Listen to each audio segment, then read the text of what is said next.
God has a big plan for your life, my friend. కొన్నిసార్లు God doesn't move obstacles from your life. God doesn't move suffering from your life. God doesn't move financial crisis from your life.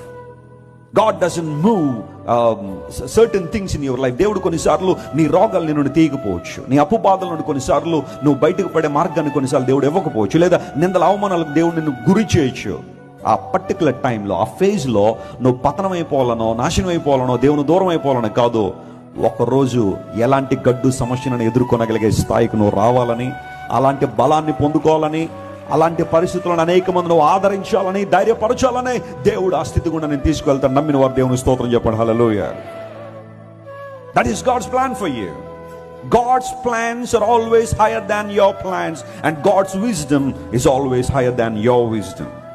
కొన్నిసార్లు మనం దేవుని విజ్డమ్ని ప్రశ్నిస్తూ ఉంటాం. But God says stick to my plan. నా చిత్తానికి తలొగ్గండి. నేను మిమ్మల్ని డైరెక్ట్ చేస్తున్నప్పుడు, నేను మిమ్మల్ని నడిపిస్తున్నప్పుడు, డోంట్ వరీ అబౌట్ ఇట్. నేను మిమ్మల్ని నడిపించువాడిని కాబట్టి మీకు ఆ దారిలో కావాల్సినవన్నీ ప్రొవైడ్ చేసేవాడిని కూడా నేనే.